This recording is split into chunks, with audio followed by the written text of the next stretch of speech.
Welcome to the MindSolve podcast. I'm Dr. Jonathan, your host.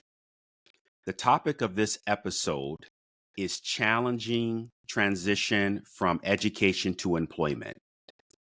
This transition from education to employment or certification program into the job market has been one that has been under examined or discussed at this point in many cases with our current environment that we see folks trying to move into the career field that they've chosen as they've selected a career education program. So today, we're going to have a great conversation talking about this very topic because traditionally, education has been deemed as the pathway to greater career advancement. Yet the employment indicators and the real human experiences don't always align with that ideology. So today, I am really pleased to introduce my really good friend, Dr. Carolyn Meeker, who has many years of experience in career development, training development, teaching at the collegiate level, working in both the public university space and private professional field with many different experts. So with that, let's get started and by welcoming Dr. Carolyn. And I'm excited to get this conversation started. But before we do that, I want to give you an opportunity just to talk about some of the highlights of your career and experience to help our listeners understand your expertise and extensive knowledge on this particular topic. So with that, welcome. Great, Dr. Jonathan. Thank you so much for having me again. I'm happy to be here and talk about this topic, in addition to just seeing my great friend, Dr. Jonathan. So a little bit background about myself. I was born and raised in California in the US. And so I did most of my education in California. When I was in high school, I thought maybe I wanted to be an ESL teacher because I saw a lot of my fellow students who were, somewhat isolated because a lot of them were children of migrant farm workers. And some of them, or quite a bit of them, didn't speak much English. So they were learning, but they were still mainstreamed in some classes. And I could really see a separation. And it made sense to some extent why the separation there was there, but it still had a huge impact on how I look at, how social groups form, social norms, how, people in, public education, because I was at a public high school, how they interact with students based on, language, knowledge, acquisition. But then I went to a community college, got my AA, transferred into the university that I went to. So that was College of the Canyons in Santa Clarita, California, and then into UCLA. And while I was at UCLA, I took some education courses that were just amazing. Chip Anderson was one of them. He really spoke to you about having, how you can have an impact on your community and the value of learning and learning from other people and democracy and inclusive education. And that led me into continuing at UCLA to have some access to some of the same faculty. So I did my master's in counseling and student affairs. So it's a master's of education there, where I was introduced to the idea of helping college students. So not just high school, but college students. And I saw, some of the same demographics of students, a little bit. But here, one of the things that I was really interested was working with students who maybe came from a low SES or a really mixed neighborhood, cultural backgrounds as well. So one of the things that I did as an undergrad, I volunteered for an organization called Prison Coalition, and we would go into juvenile detention centers and we would just tutor. And so, it really had an impact and informed, the values that I have in my work that I do. So I continued working in higher education. I just loved it. So I worked in residence life for 6 years out in upstate New York and also in Southern California. So I oversaw, some people call it dorms, but, the residence halls where students live and study and work. So I did that for 6 years before I transitioned into career advising. So transitioning into a position in career advising took me from California to Miami, Florida. It's really interesting that I was living with my mom at the time, living in housing. My mom and I decided to move, and I asked her, where would you like to move to? And she said, Miami. And I was fortunate that, I interviewed with FIU, had great experiences, and we moved there. One of the things that in my ignorance, my mom and I both thought it's Miami, there's a lot of diversity. I assumed it would be fairly liberal. Um, all these things about, welcoming and inclusive. And I came here and I'm like, it is not exactly that way. A lot of diversity, not necessarily a sense of inclusion. Lot of, different groups and a lot of also like conservative politics as well. But at the same time, working on a college campus, I kind of feel that you have your own, ecosystem there, right? And a lot of college campuses tend to be a little bit more liberal, a little bit more, I would say, open and, having broad horizons in terms of like social values. And so sometimes I forget that the majority of the world is not necessarily like my experience in higher education working on a college campus. But that led me to working at FIU for 15 years in career advising. I worked for, I think, 5 years with mostly engineering and computer science students and construction management. And I loved it. It was great. People from all over the world, just, learning and obviously how to do the work, but also how to become professionals.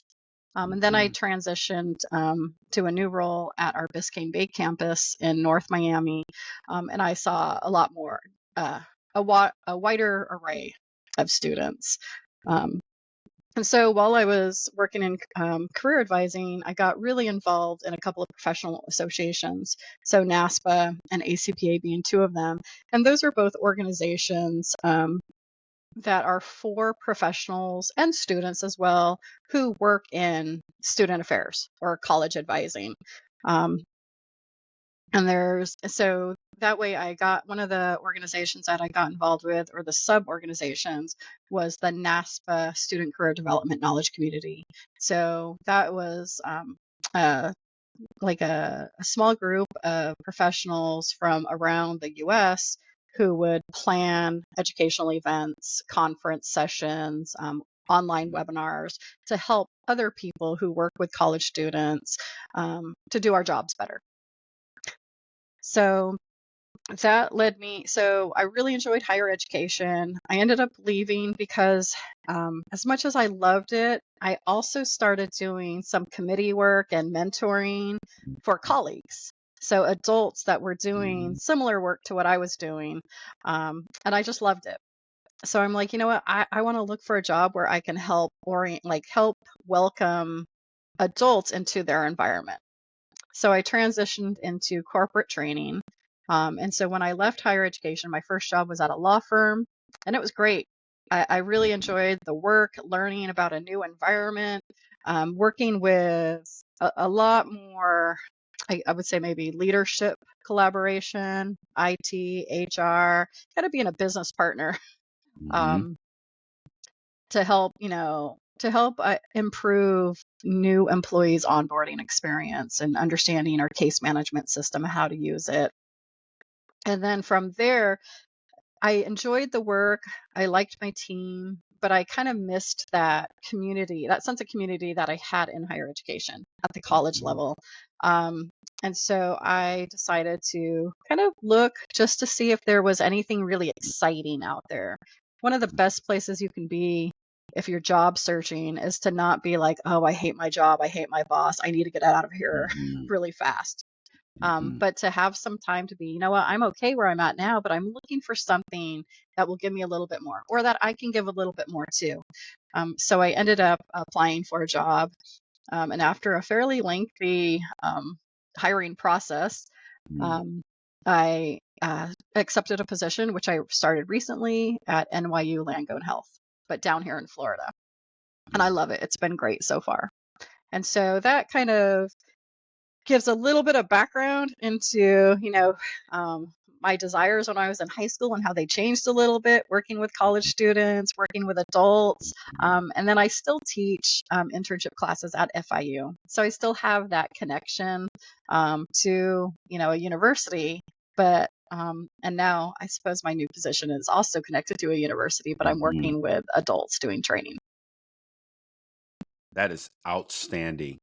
Every time I think about your career path and the journey, I'm so inspired. I know you as a close friend and as a colleague, but I'm still in awe of what you've done and what you continue to do. And you do it with such a great positive sense of a realization that, like you said, it's not ideal per se to get to a point where you don't like your position or your career role and then you're scrambling to find the next job.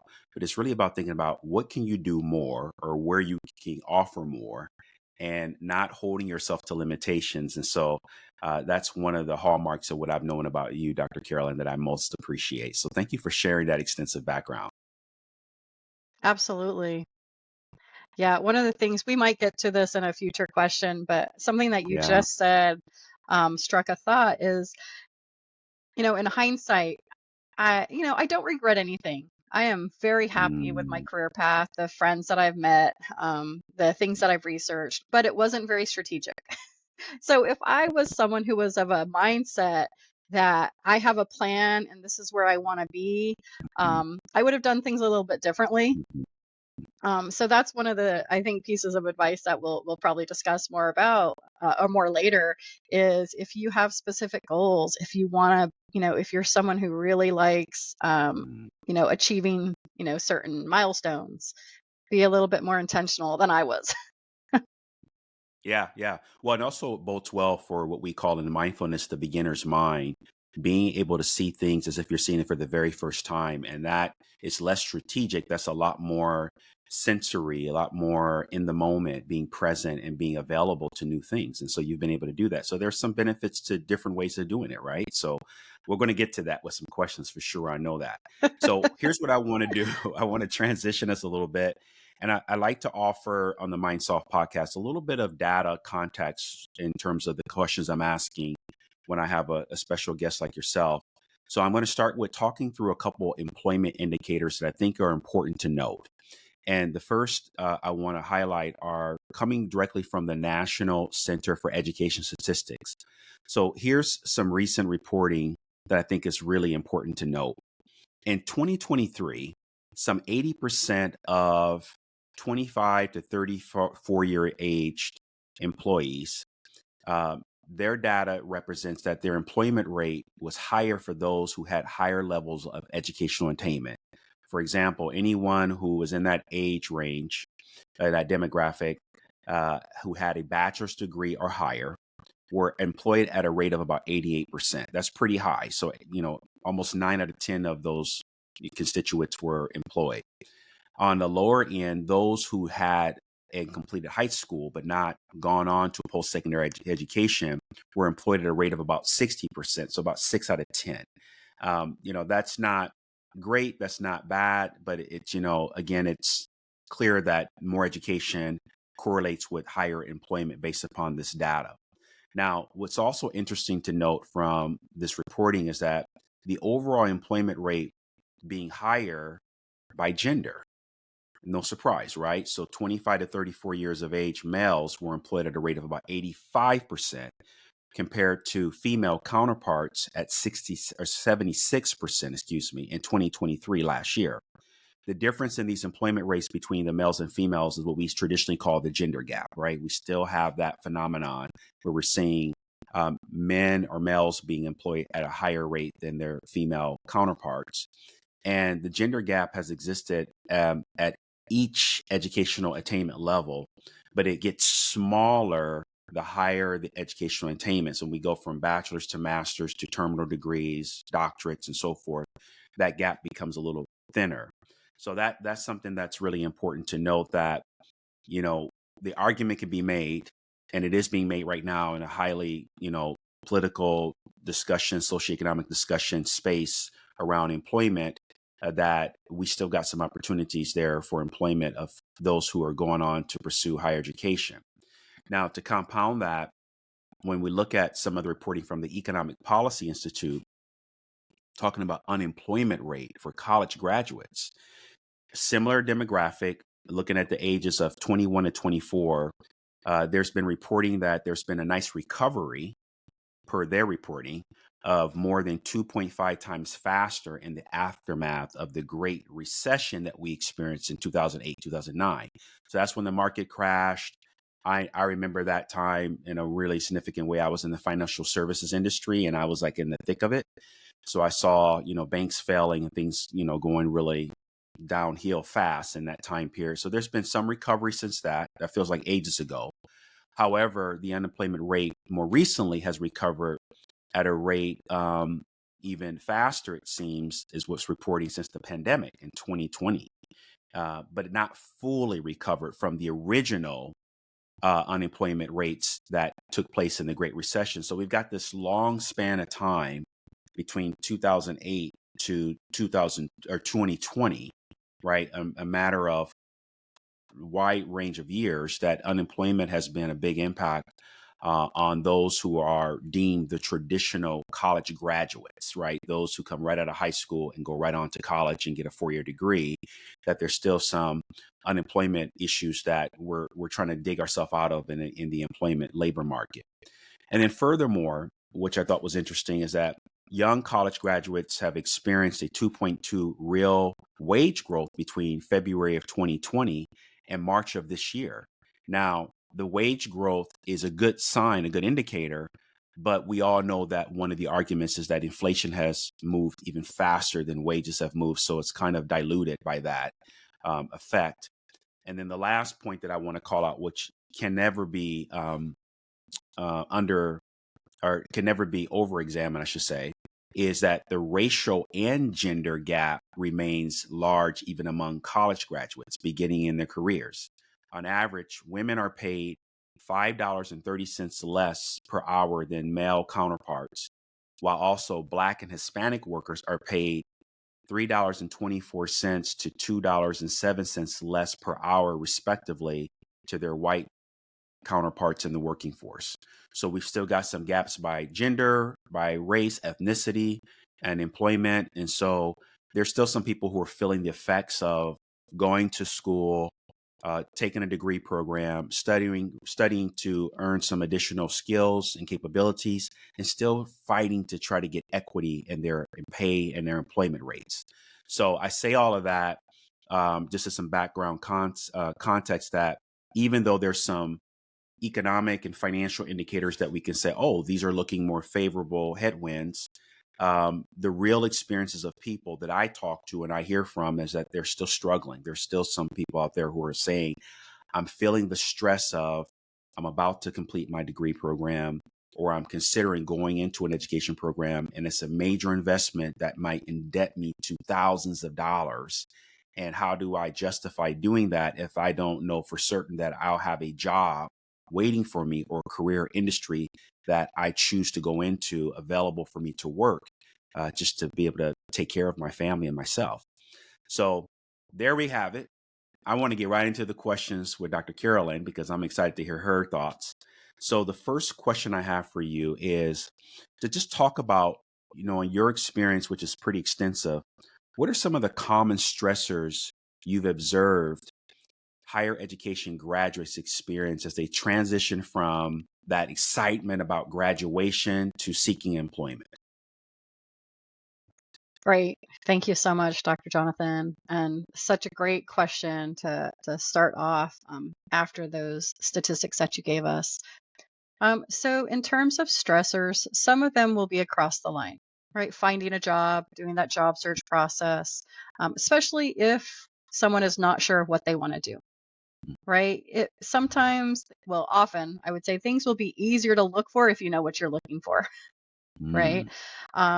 Now, I would say this is the question was for recent hire, graduates, but most everyone that works with a college student, hopefully we are suggesting look for that job before you graduate, unless you really need a break or you're going to take a year off or you know what you're going to do while you search for something full time.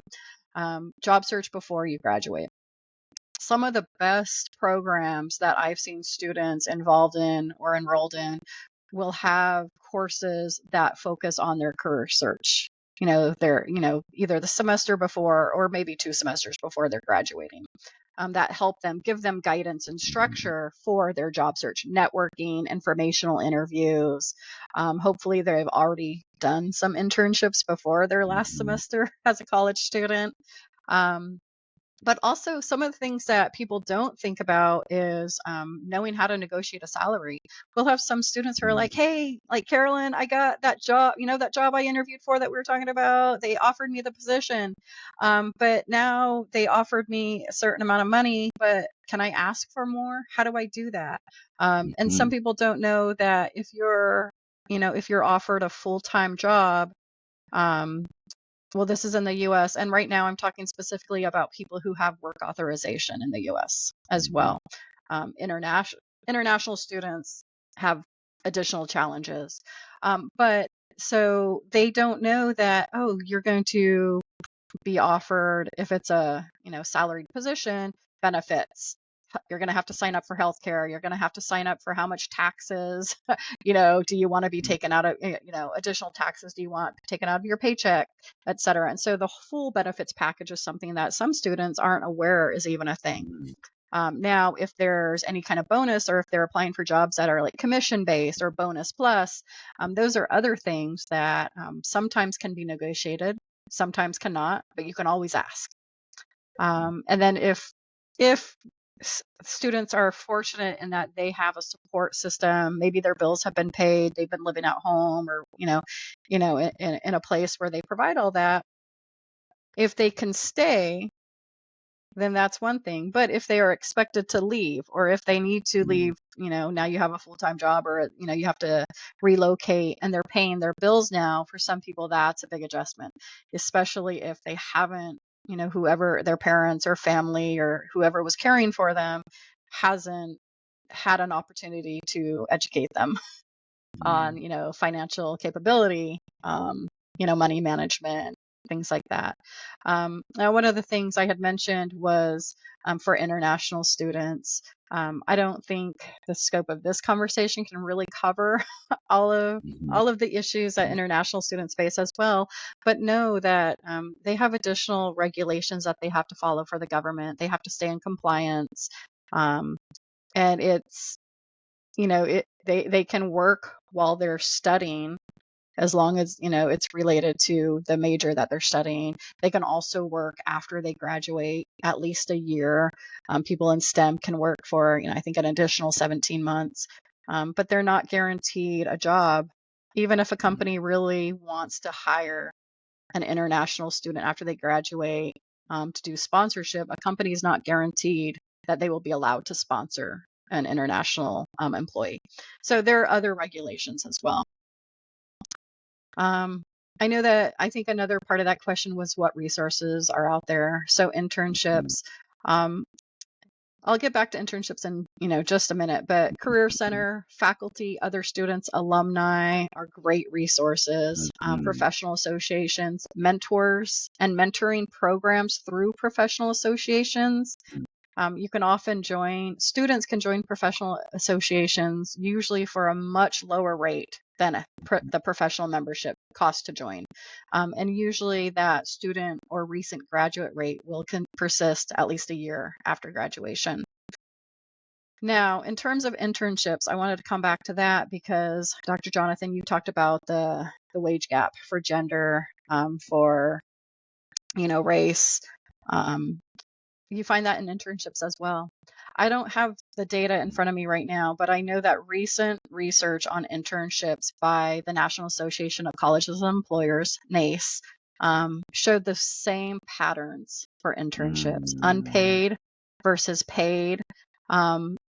Traditional, maybe white males are going to get, paid internships at a higher rate than anyone else. And then it, goes down. And also, the paid internships, there is a relationship between paid internships and the number of job offers and the starting salary post graduation. And so those are things to consider. And there's all kinds of data, so I don't want to, have a strong, causation here, but Mhm. are our students trained to seek paid internships or to ask for Mm. financial support from an internship if it's unpaid, or not? Do they have that confidence? Do they feel like they are, I don't know, entitled, or are they in a position where they can ask for something? Mm. Or are they just kind of socialized into like any opportunity is a good one? It's part of the process. Everyone goes through an unpaid Okay. internship.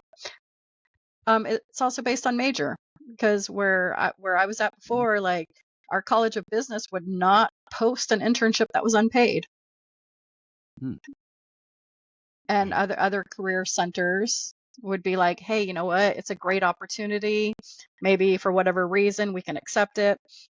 And so one of our former colleagues, Eric Fieldman from FIU, is working Mhm. in DC right now, and for years he worked for FIU at DC, and he was really involved in the campaign Pay Our Interns, Mhm. right? Mhm. So can you imagine you have work for someone and you want them to come and help you out, and you're not going to pay them, and they're spending their time with you, so they actually have to pay for it, whether it's food, transportation costs, clothing, attire if they need to dress a certain way.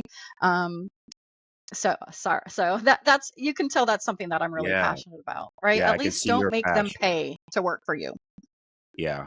It's a great point. I know we're going to get more into that. I'm glad you called out a couple points I want to pick out that you said that I really want to highlight are thinking about the job maybe a year or two ahead and not underestimating the importance of that, particularly when it comes to internships, how that can be a pathway.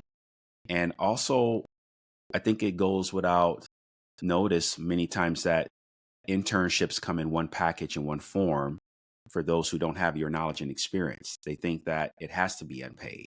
And there's this messaging that that's your way of getting into the field is to take the lowest common denominator of what an internship might mean to those who are not as informed, and to be more informed about the different variety of internships, including paid, and those that are really going to make you more ready in terms of the career transition into your respective field, and knowing how the college career service and departments can collaborate with you in that. So I'm so glad you called that out. And the whole international piece, we don't have to do a whole nother separate conversation on that, because I can tell there's a lot more fruit there to pull from that tree of discussion, which is really exciting. So let's move forward though, because I want to go right into the next question, which I think is going to be tying into some of what you just talked about. How should a higher education student who is navigating and identifying, connecting with professional mentors and sponsors while completing their education program? I heard you mention professional associations. I have seen that firsthand be effective. You also mentioned alumni. I have seen it be effective. I, as an alumni, do a lot of that with other students. I love reaching back and helping or being available. But it's difficult, I think. The words mentor and sponsors have been thrown around so loosely that they've lost their real true definition. So I'd like to hear your thoughts on that question. Okay. So yeah, you mentioned several things, career centers, recruiting events, going where the employers are, going where, the Mm. organizations are. TikTok, X, LinkedIn. You have a class project, reach out to someone on LinkedIn, who maybe Mhm. can, Mm. not give you a job, but maybe spend 15 minutes giving you some suggestions. Mhm. Um, so, and then, connecting, why are you contacting someone? How are you connected? What are you asking them for? And being reciprocal, offering, if I can Mm. ever help you in the future, right? Please let me Mhm. know. If there's another student that you come across that I Mhm. can help, please put us in touch. Um, when you mentioned sponsor versus mentor, the Mhm. first time I really gave thought to what sponsor means was I had a graduate assistant that I supervised, Shar. And after she had graduated, she was working at FIU, but in a different department, doing a different job than I was. And she had mentioned, hey, Carolyn, thank you always so much for thanks for being my sponsor, like always putting my name out there, Mhm. right? When it was appropriate. But when you thought of someone that maybe I could connect with or an opportunity that I would be good at, you always had my back. And I'm like, I never thought about it. And I hadn't seen her in probably 4 months. Um, but so for me, I think it's important in several ways, is making sure that as a student, as someone who's going to be in the workplace, let other people around you know what you're interested in, right? Mhm. I would never have mentioned her in some different environments if I didn't know that she would want, this is a place where she wants to be. So that's really important. Making sure that people know what you're passionate about, what you're looking for, that they can introduce you to someone, you're open to that. But also, I think putting yourself as a professional, as a sponsor, as a mentor, as a friend, if you're in a position where you can put someone forward, move them up, bring them with you to the Mhm. table, looking for those opportunities. Um, and there's a lot more that goes into it, but I think Yeah. that's really important. Helping people succeed is, a way you can give back, but it's also, selfishly, it made me feel good to hear that, right? Yeah. Yeah. And then mentoring, you have different types of mentoring, right? There can be a long-term or formal mentoring relationship where, like, for example, I mentor people who are, young professionals within their first 5 years of research. And so every month we meet and we talk about, hey, how's everything going? We have specific topics that the program suggests, like prompts that we're given. But there's also informal mentoring, right? You may Mhm. just find 5 years down the road, you think about someone who, wow, he was a really great mentor for me, Mhm. or Mhm. is. And then you also have, like, short term, one time specific focus mentoring. Hey, I really want to learn how to use Power BI. So would Mhm. you mind sitting down with me once a week for the next month, or, until I finish this, like little like exam. Mhm. Um, so huge, super important. And that it's not just one way. Yeah, I love that. And what I heard that's a key element in all of that is having information about what is important for that particular person's career outlook. What are they seeking? So the more you are informed of this student and this employee student at the same time, you're able to sponsor in a very organic way. And also, what I heard you say is your time. You made time for people. You had a desire. You were engaging. And sometimes it was very informal. And you're like, oh, wow, I didn't realize I was helping you in the way that you needed, like that, until they came back and provided you the feedback. But time is truly the currency of life, and how we invest and spend our time defines us. There's no escaping that. So you doing these informal mentorships on research once a month, and you doing these sponsorships, putting people's names and their capabilities in front of the faces or in the ears of those who can have influence and help move them forward and bring them along is so important. So that's a great gem of information I think that others would benefit from. And I can share with you that I've appreciated those experiences for myself as well, with mentoring and being mentored and sponsored as well. So, in talking through the mentorship and transitioning, oftentimes I find that I hear from others that just the process of figuring out career, like, what do I want to do?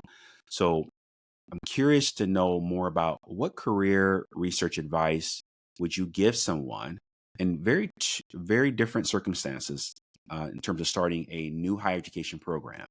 Someone who, whether it's a college degree program, university or technical degree program, who may be a high school graduate who's excited, who's not clear on what they want to do professionally yet, versus someone who's already been working in a field for quite some time and is thinking, I want to make a transition. I want to do something new or different. How does that look in terms of guiding on the career research advice from you? Great question. Thank you.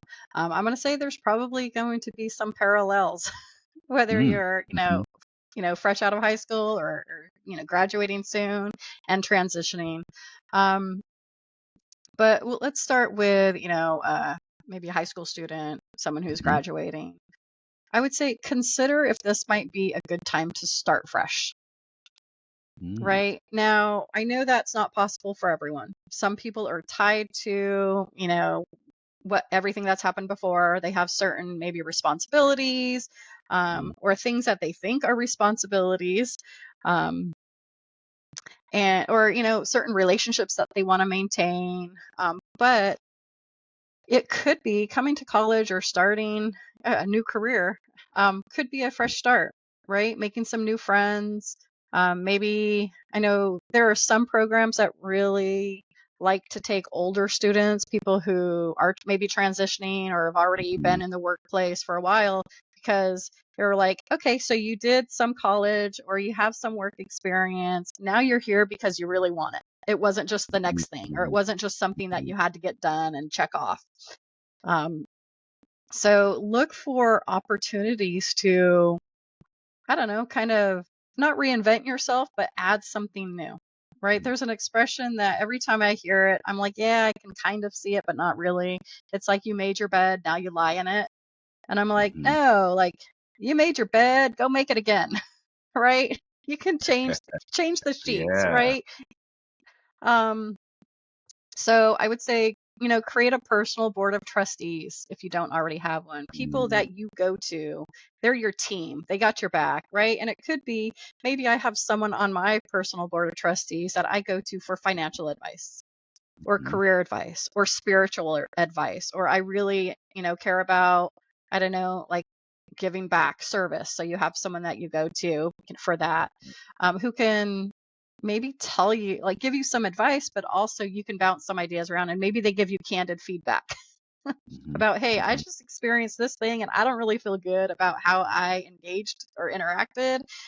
Like, can you give me some feedback on maybe there's something that I shouldn't have done? Let's see. There's also one of the things that I love is there is a TED Talk. So I really like, whether it's podcasts or Mhm. free, especially free education, right? Mhm. So if you have an internet connection, you can watch or listen to TED Talks. And there's one by Susan Colantuono. Mm. That's the career advice you probably didn't get. It was back in Mm. 2013, but it's still relevant. Has over 4.5 million views. And so, what Susan is talking about in this is like when you're a college student, career centers, if you use a career center at your college or university, a lot of them do great work in Mhm. helping you get an internship or getting that first job after you graduate. But it kind of stops there, right? Or Mm. maybe what we teach helps you get into your second job, right? And so you're doing well, you're succeeding. We focus maybe on, you know, like networking and doing good, doing well on your first, like 90 days at the job and all that stuff. But we don't really talk about what then, getting into middle management. If you want to go all the way to the C-suite, right? The CEO, COO, all of that. And so what Susan talks about is the business acumen, the strategic acumen, Mm. and the financial acumen, right? So that's somewhere where, is it because we're just focused on you graduating and getting your job and we don't have time? Or maybe it's developmental. We can only do so much, so let's not go here. But at the very least, I think I would love for every student to even just watch the video so that Mhm. they know once you are no longer on the college campus or Mm. in online classes, that there are still things for you to do. And if you Yeah. have an alumni career center or something like that, your alumni association, hopefully they are continuing some of these developmental opportunities. Um, and part of that is in that TED Talk, she quotes a global executive who talks about, how he unknowingly or unintentionally would treat people based on, this is a binary man woman concept, but he said, I had two Mhm. proteges, a man and a woman. I helped the woman build confidence and the man Mm. learn the business. I didn't realize I was treating them differently. Wow. So even as supervisors, as mentors, the things that we can do is be cognizant of how we're treating people, of how we're helping them. And is it what they need to be successful, or is it what we think they need? Yeah. Not allowing implicit bias to factor into that, right? Because that happens probably often and goes unnoticed until there's some kind of impact that is damaging or shocking, right? To really shock your senses to say, whoa, I didn't realize I was doing that.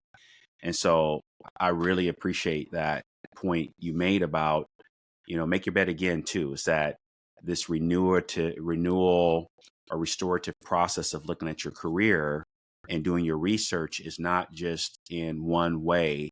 And the fact that we have the power of the internet and free open resources of information exchanging like TED Talks, podcasts, and I especially love your personal board of trustees, right? That's a major takeaway. I hope that everyone takes note of that. Is I think I do that more intuitively. You and I do that with each other, right? And doing Yeah. that with people that we have as close friends, we call upon each other to say, "Hey, I need to get your thoughts on this and see what kind of insight you can provide." So, excellent recommendations. Moving along with that, in terms of industry wise, in terms of navigating a specific industry, I'm wondering what advice would you offer for someone who's like kind of back and forth figuring out, and I hear this a lot on LinkedIn. I get messages and questions or just from students that should I go for certification in my respective field already and kind of stay here, or should I go for a master's degree, or should I go all the way to a terminal degree? What should I be doing? How would you guide someone to think about that based upon their specific industry? Okay. That is such a good question, and something that still I struggle with sometimes myself, right? Mm-hmm. But I got to a point recently in my career. So my partner is like, and I think maybe Dr. Jonathan, I don't remember if I talked to you about this, but my partner Joel is like, what do you need to like progress in your career? Like, do you need to Mm-hmm. get an MBA? And I'm like, Mm-hmm. and as soon as I heard that, I'm like, ooh, I could go back to school and get an MBA. Like it's easy, right? But Mm-hmm. Mm-hmm. so I have a doctorate, Mm-hmm. but an MBA wouldn't hurt. But then I was doing some research, I was thinking about it, I was talking to some friends, and I'm like, you know what I don't need? More formal education. I Mm-hmm. don't. Mm-hmm. Um, I also don't necessarily need certifications. I need Mm-hmm. experience in those areas, Mm-hmm. right? So one of the things that I was thinking about as I prepare for this conversation with you, Dr. Jonathan, is wow, where's that balance between Mm-hmm. degrees, certifications, Mm-hmm. and experience? Um, and I have some things to share. It's kind of all over the place, right? A mix of Mm-hmm. everything. I will say, when in terms of this concept, I did come up with some numbers for professional associations, right? And the difference between the student rate to join and a professional. Oh, I'm wow. involved with. I'm a member of SHRM, which is Society of Human Resource Management. For my professional membership, each year it's $264. For a student, it's $49 for the Project Management Institute. And I think whether you join Project Management Institute, do a project management certification or not, the skills that are available to like Mm-hmm. practice and gain for free online if you have an internet connection are amazing. Like project Mm-hmm. management is a skill that I hope they're teaching from Mm-hmm. whether they call it that or not, from like preschool on. But to join Project Management Institute for a professional 1 year is $159, and a student it's 32. And they have mentoring programs, they have job posts, they have a lot of networking events. And I would suggest to join a local chapter so Yeah. that you have closer access. Um, so some certifications in higher education are highly valued in some environments, not as valued in other environments. And for some places, it's a combination. Um, the Pew Research Center has like they do a lot of research, right? And education and work is one of the areas that they do research on. And so there's an article or a report from May 23rd, 2024, is college worth it? Right? Ooh. And so some of their findings is that a majority of Americans with at least a bachelor's degree say their education was extremely or very useful for them in getting a well-paying job. 58%. Now, for people who had a post-grad degree, like a higher level degree, 72% agreed on that. And then people with a bachelor's degree, I think were maybe 47% agreed with that.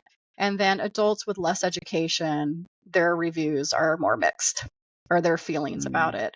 So, again, yes, the economic outcomes for young adults with and without degrees has improved across the board. But as you mentioned, if we compare that to inflation, where do we stand, right? I'd like to see more research on that. Yeah. But I'll say, like, I have a doctorate. I have a coworker who has, I think, like, the job that I have requires a minimum of an AA. I have a coworker who he and I will be doing the same trainings, the same job. He doesn't have a higher degree. He doesn't have a bachelor's degree, but our boss saw him on the floor, help teaching coworkers how to do their job, talking to patients on the phone, answering their questions, and she recognized in him he would be an amazing asset to our training team, our learning and development team. I love that. So how amazing is that? Now, for him to progress higher, I don't know if he'll need a degree. If he wants to go to another firm for learning and development, he might need a higher degree. But I love that our supervisor and our leadership team saw me with all this education, and they're like, you'd be a good fit. And then they saw someone in action, and they're like, you'd be a good fit, right? So that's kind of, kind of where people can view value in all the ways, all the ways that people bring value. To be able to recognize that is amazing. I have a really good friend who works in a different large hospital setting, and she is starting a new position there in October as a project manager 3. Right? So my friend has 15 years of management experience. She currently supervises 45 people on her team, and she is amazing at her job, right? Gets great reviews. When the government comes in to like do an assessment of her, her space, like nothing to fix, right? And like they give her kudos. But she does not have a degree, not even an associate's degree. So someone in senior leadership wanted her to apply for this project manager position. So she applied, and HR is like, we can't offer you the position. Oh, wow. Because you don't have a college degree. Because it requires a college degree. And so she is getting her bachelor's degree at a university that accepts experience to, waive out some courses. So she got a letter from the dean of the college saying that my friend is currently taking an American literature class. And once she has passed that class, she can get an AA. She'll have an AA.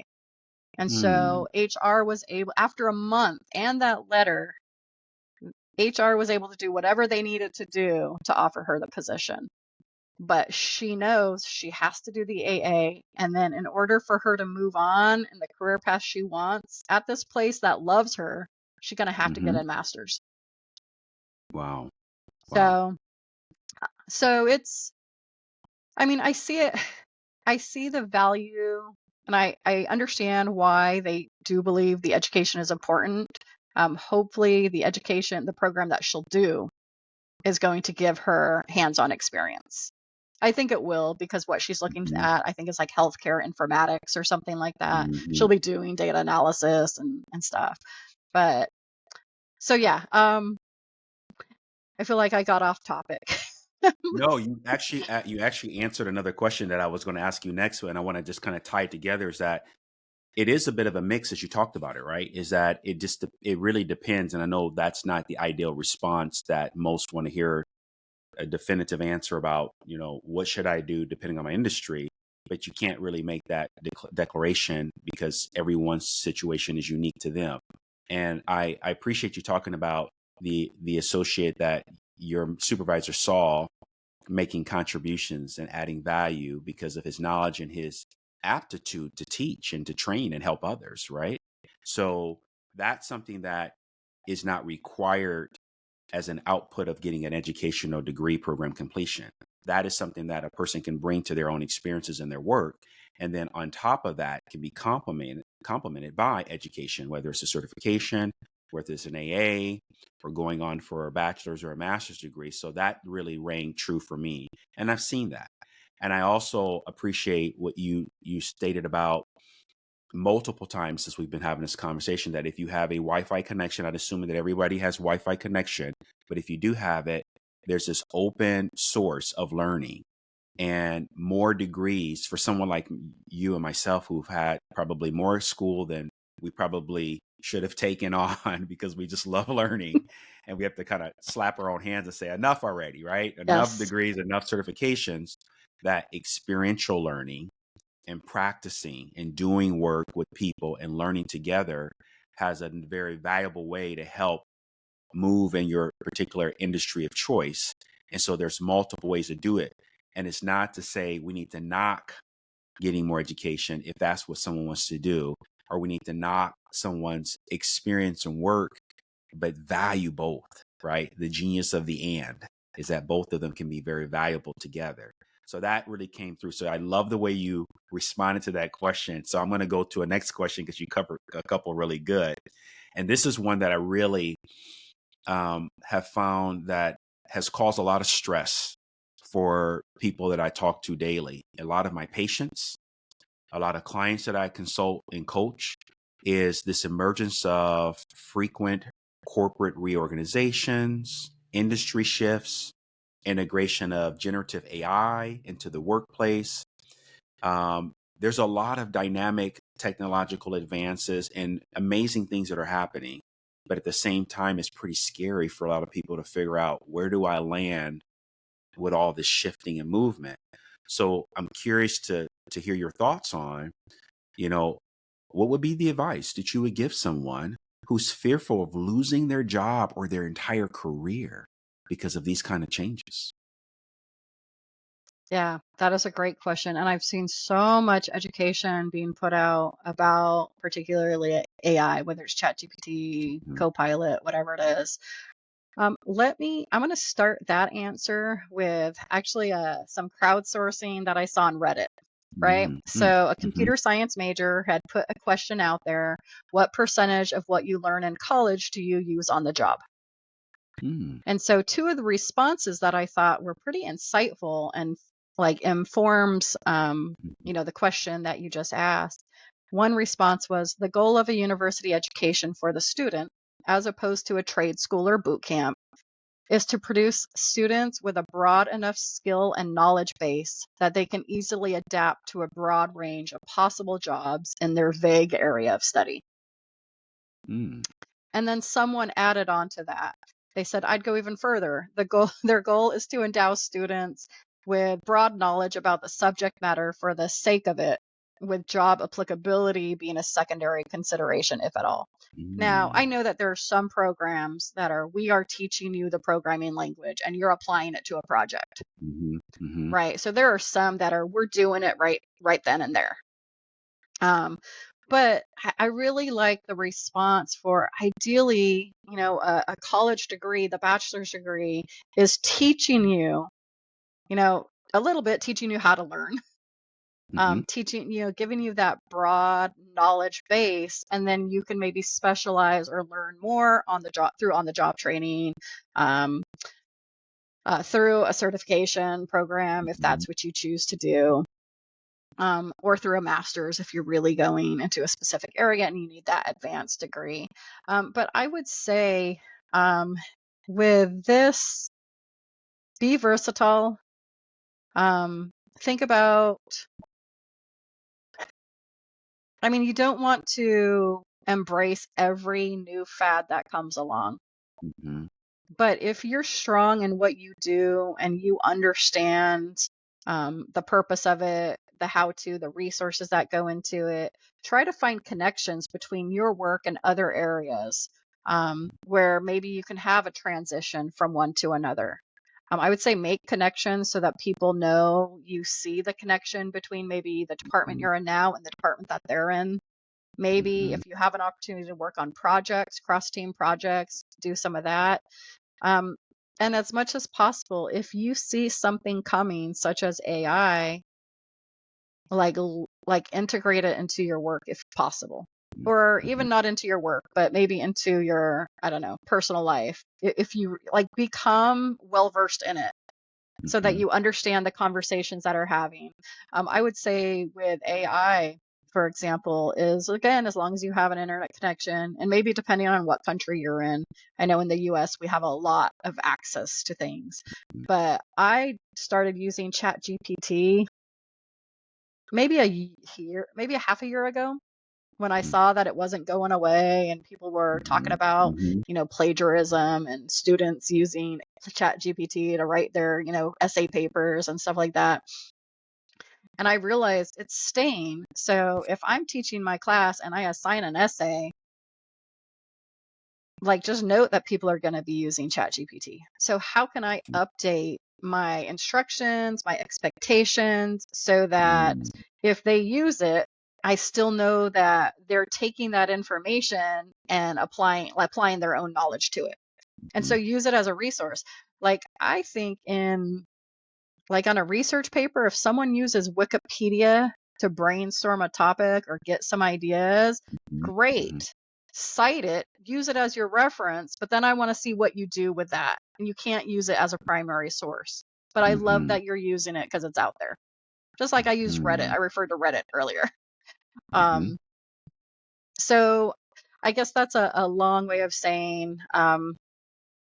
that there will be some changes. There are shifts. We've seen it. There's people who get let go because we outsource, an entire Mhm. department offshore or something. Um, so I think just again, knowing that without trying to be super vigilant, hyper vigilant, know that Mhm. it's possible that a department could be cut, that your job could transition to somewhere else. So maybe look at like upscaling, you know, always always maybe have some feelers out there for other opportunities, Mhm. Mhm. not Well, to yeah, constantly job search. Let me not say that. But right, right. No one wants to do that. It's not, and it's not predictable even because some organizations are making these changes quarterly. They're looking at their financial performances of their different business departments or business units, and they're recognizing that wow, we're not going to meet our forecasted revenue or profitability margins. And so we've got to make some changes. And oftentimes, those changes impact people in a way that is unpredictable and sometimes really stressful or devastating, even. So I like your point about, continue to be curious and to not resist so much these changes, but kind of lean into them with some curiosity about, okay, so how can this be additive to what I do right now? And if it's not, what I also infer from what you were saying is that what does this mean for me in terms of new opportunities for work that I like to do or that I'm interested in doing, so that that challenging transition from education to employment is not a one-time pathway. It's a multi, linear pathway that you go throughout your career, that you're always in the space of learning, right? And enjoying learning, making it a joyful experience, practicing joy and consistent learning and understanding yourself and what you might want to do with your capabilities and how you can add to your capabilities is what I'm hearing from you as well. yeah, and thank you. That's so eloquently put. Yes. And if you struggle, if you don't enjoy learning, or if you're tired because you're raising children and you're Mhm. working, and maybe you have, aging parents that you're helping to take care of, for whatever's going on in your Mhm. life, as much as possible, embrace it and learn. Maybe find an accountability partner, someone that you Mhm. meet up with once a week, and even if it's just you're doing your thing, I'm doing my thing in a Zoom call, right? Hmm. But you're there and you have the time. Sometimes for some people that can help. Yeah. All right. Well, I'm coming down to our last kind of wrap up question. You've given so much great insight and information in our dialogue. I'm just wondering what other advice, recommendations, or resources would you offer to our listeners that might be struggling with just like the transition, like, still trying to figure things out? Anything else you haven't had a chance to speak on that you want to kind of put out there? I will say one of the things that I'll lead you with is my top 5 takeaways, which Mm, was actually provided by Dr. Janie Valdez, who is Assistant Vice President for Enrollment Management Services at FIU. So she did a mm, talk for a Women in Student Affairs group that I coordinated, and she gave 5 pieces of advice. Love what you do, know your job, understand and use data, lead mm, from where you are, and stay open to opportunities and ask for opportunities. Now, that's mm, kind of in general top 5 takeaways. That doesn't necessarily address like the stress that people might be going through right now mm, as they're mm, transitioning. But I think really important, to let people know as much as you're you're able to for, mhm, whether personal reasons. Let people know if you're open to opportunities, if you're seeking, if you're open to feedback about, hey, I'm going through a transition.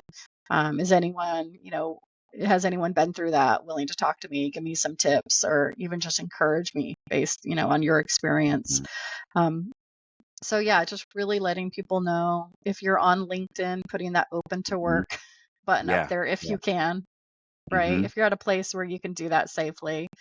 And finding the environments that will help you thrive, whether it's meeting people in person, through a professional association or a church group, or reading, maybe 5 minutes a day, reading something that's uplifting online, watching a TED Mm, Talk. There are so many resources and, you know, opportunities out there that unfortunately they may not come to you. You may have to seek them. mhm. It's great advice. I'm going to add one other piece to what you just said because it was like you were reading my mind when you said open to work on LinkedIn. I want to offer the challenge to those who are listening who are in great career professional positions to keep an eye out for those people that when you see them show up with that open to work, even if it's not work specifically in your space.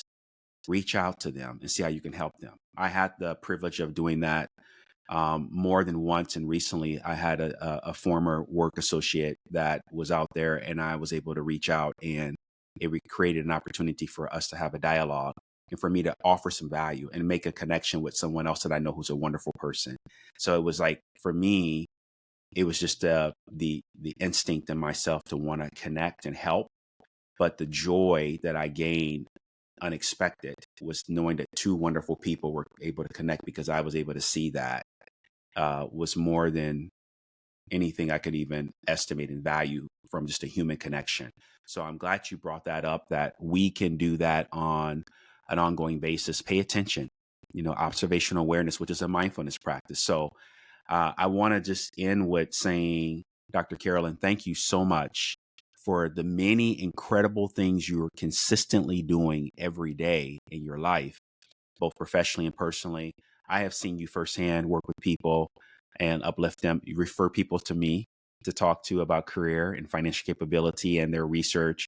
I've admired your work as a colleague and as a friend, and I'm just often inspired by hearing your words of wisdom and advice. So thank you so much for being here and sharing today on this discussion. And as we wrap up real quick, is there anything else that you should want to put out there, that if someone wanted to reach out to you, what would be the best way they should reach out to you if they wanted to have a conversation or connect? What would you offer? Absolutely. You're welcome. And thank you too, Dr. Jonathan. It's always a pleasure engaging in dialogue with you. Um, so I would say, yeah, if I can be of assistance, either uplifting or giving some suggestions or making a connection, folks are welcome to reach out to me. I'm on LinkedIn. If you look up Carolyn Meeker, FIU will always find me. um, Mhm. and so I am happy, like send me a message, or comment on a post if your LinkedIn doesn't give you access to connect to me directly. Comment on a post and put it out there. Hey, you know what? I'd love to connect. Can you reach out to me? Because I have premium and I can reach out to you. Excellent. Thank you for that, Dr. Carolyn. I really appreciate it.